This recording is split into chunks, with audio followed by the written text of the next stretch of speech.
Hello and welcome to another Dauntless Development video.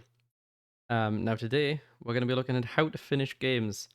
Now this is something I struggle with myself, and I think every indie game dev struggles with. Um, Now this could be not just games, I guess it could be any project. Um, but with regards to games, that's what I struggle with. Um, it can be quite hard to finish a project. I think a lot of the time you'll start a project with a bright idea. You'll be thinking, you'll be really enthusiastic about it. You'll have fun. You can't wait to get it done. And then you do all the easy bits, all the fun bits, and then you get to kind of the hard bits. You encounter a bug that you don't know how to fix. You get some kind of error, like some kind of graphical error, which is that's one thing that killed one of my projects. That you just can't solve. Um, and you just can't. You hit hurdles. Maybe you've been working on a project for so long now, and it just keeps getting bigger, and you just don't know when it's going to be finished because you keep adding more to it. There's a lot of reasons why it's hard to finish an indie game. Um, Now me personally, I have a folder full of projects, and yet, as far as since I left university, um, or I guess outside of what it was required at university, I have finished three games, two on my own and one with a teammate. Um, and yeah, they were not big projects either. They were all small projects over a very short period of time.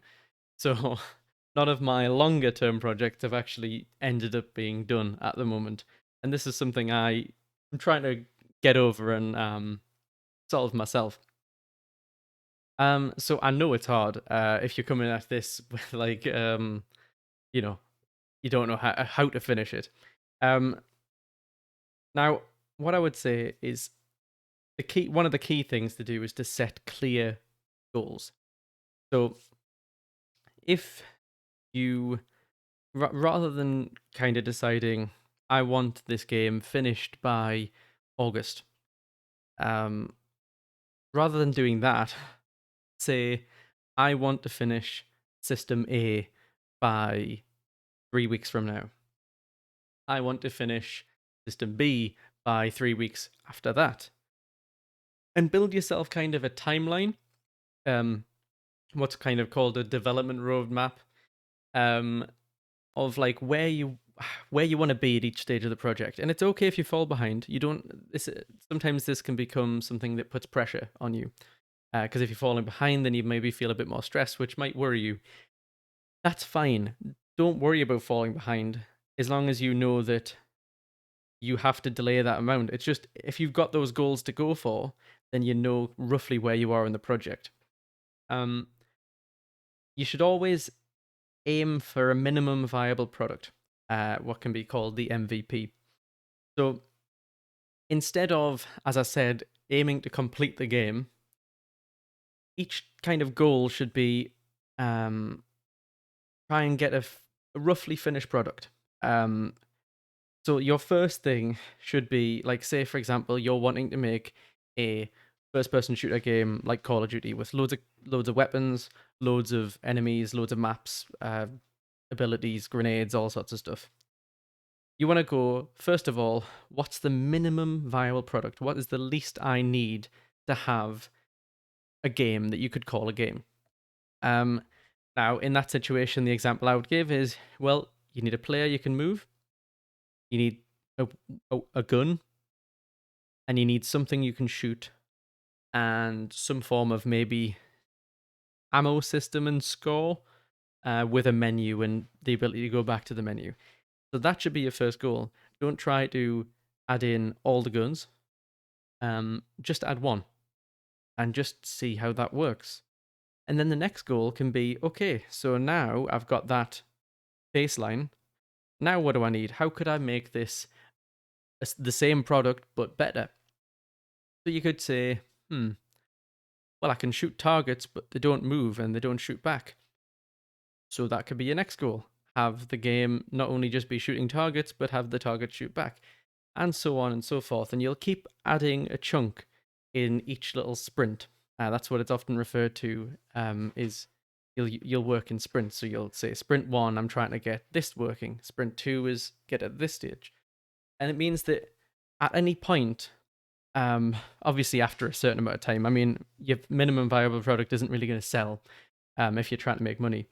But it means that at any point along the project, when you hit one of those goals, you could theoretically stop and release it.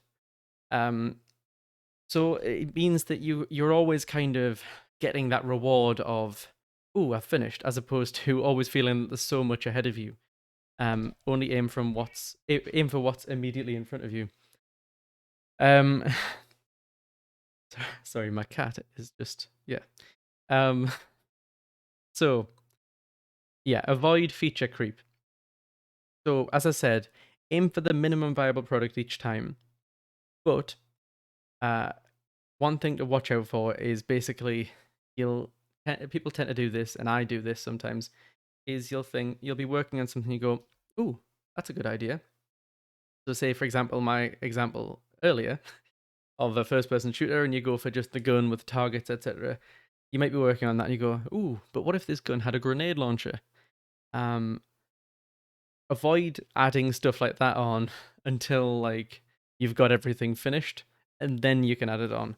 Now obviously if it's going to vitally change your whole system and how it's working, then maybe you can afford to change things then. But I would always recommend, if you're going to have changes like that, wait until you're at the next step. Don't add stuff on whilst you're working on it, otherwise you'll never reach that current goal. And don't add too much, because otherwise you'll never reach the end goal either. Um, I think it's quite good to plan out your project somewhat in advance, and then with a roadmap, and then you don't end up with like a pile of extra features added on. So, speaking of the plan, you don't have to follow that strictly. So, if you say you decide you want to cut out a grenade launcher, for example, then you can cut it out. You even just because you planned it in the first place doesn't mean it has to be in. Or maybe you didn't plan to have a grenade launcher, but you want one now. Well, you can add it in. As I said, I would always make sure to add it like in the next step, or in say, "Oh, I'll add this to a future stage." But don't try and work on it immediately, because then you'll end up getting lost in that and not achieving the current goal you're working towards. Obviously, if it's a small goal, then it doesn't matter. If you want to add like, "Oh, I'd like to add," like, say for example, you only had numbers for the UI, you wanted to change it to health bars, and like action, sorry, not action bars, progress bars, then that's fine. Go for that. That small changes like that, you can do them on the fly. But anything that's going to take you a long time, I would recommend leaving that till later. Um, Speaking of planning the project, avoid overscoping. So what I mean by overscoping is, if you need, if you're what you're aiming for, say for example, me being a solo indie dev, I'm by myself. I have no real 3D modeling skills or art skills or anything like that. I'm not an artist at all. I'm okay when it comes to like sound design a bit. I'm not bad with it. And I've got some other skills. But primarily I'm a programmer. So I shouldn't decide to make a really pretty game with ultra HD graphics, etc., etc., because it would take me an absurd amount of time, and I couldn't do it anyway. Like, I wouldn't do a very good job of it. So you want to make sure that what you're planning is achievable. Don't try to make World of Warcraft as your first game. Don't try to make a big MMORPG.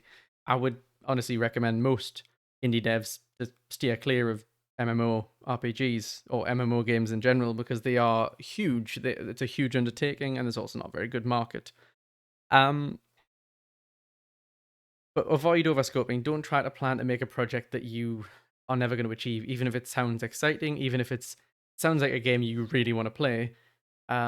Chances are, if the project's huge and sounds perfect, probably going to take you potentially years to make, if you can make it at all. So avoid overscoping. Set realistic goals. Obviously, if you wanted to start a project that was a bit large and maybe thought you could bring people in later, that's not a terrible idea, but I would still try to make sure that what you plan out is sensible and achievable.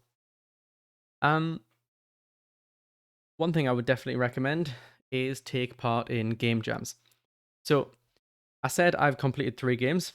2 of those were in game jams. Both of them the Ludum Dare game jams. I can't remember which one the first one was, but the second one was recently. It was Ludum Dare 48. The first one I worked with somebody I went to university with, and we made a small 2D fighting game where the level got smaller and you had to basically survive as long as possible. The aim was just to survive for as long as possible. Then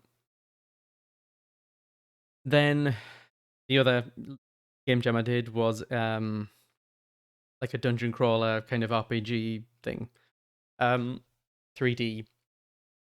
But the benefit of game jams is they're very short sessions. So if you don't know what a game jam is, it's you get a short period of time. So that's typically 48 hours, 72 hours, or a week.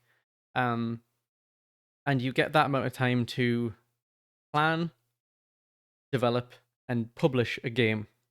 So you'll get the game theme at the start of the 48 hours or the time period, and then you'll plan, complete the game, and then you'll release it. In Ludum Dare, you post it to their site, or well, you'll host it somewhere else, but you post it on the site anyway. And then people will come play your game, give a review. You get to play other people's games. There's an encouragement to play other people's games as well, because it makes your game more seen if you leave reviews.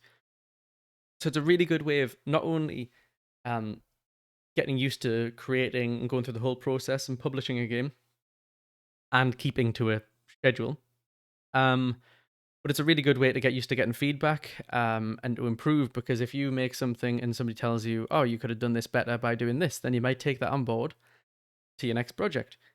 So I would definitely recommend game jams. It can also give you a lot of ideas by looking at what other people do. So they are brilliant. As I said, 2 of the projects of the 3 projects I've completed are game jams. Just ignore my cat in the background. So one thing which is very tempting to do is often when you're working on a game, you'll try to do all the stuff that you can do quickly, straight away. And I would recommend not doing that. I would recommend spreading out the quick, easy, and maybe fun tasks throughout the project, because it can be easy to get burnt out if you're doing really like a long, difficult, kind of boring task, followed by another one, followed by another one. So if you did all the fun stuff at the start, then maybe 6 months into development, all the stuff you've got to do is really going to take you a long time. It's gonna be quite demotivating. So what I would recommend you do is leave some of that stuff in. So like work on a section and then just add the easy bits, some of the easier bits later. So then basically, if you're having a day where you really feel demotivated and you don't want to work on it, rather than not doing anything, you've always got kind of your list of really simple tasks that if you're feeling demotivated, you can just add a bit of UI.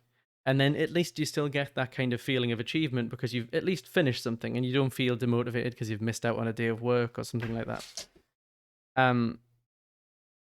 But yeah, so I would recommend spreading stuff like that out. And one final tip I would give you is to get other people involved. So have people see progress on your game. So whether that's friends, maybe you could. One thing I did when I was doing one of the game jams was I live streamed the whole thing, and that's really motivating because you get people coming in and discussing what you're working on and giving you feedback, and also just having people there to kind of keep you accountable is really useful to keep you working to finish the project. Because if people know you're working on it, there is a sometimes a bit of pressure is good, but there is a bit of pressure there to say, well, I can't not finish because everybody's expecting it. Which obviously too much pressure is bad, but a little bit of pressure always good to keep you motivated. So yeah, have people involved in the project. So maybe ask them what they think about it. Ask them for ideas. I mean, if you can have somebody who maybe asking them for help, but you just want to tell them about it, because sometimes just talking about your project can actually give you new ideas and help you solve problems. There's been plenty of times where I've been talking about like a bug I've found with people who don't know how to program at all, and I've solved the problem just by talking, because it's just all of a sudden came to me, which it wouldn't come if I didn't talk about it. I would sit there staring at a screen for hours without figuring it out. Um, and yeah, so that's, as I said, the last tip there would be to have people involved in some way. So talk to them about the project, have them play the game, etc.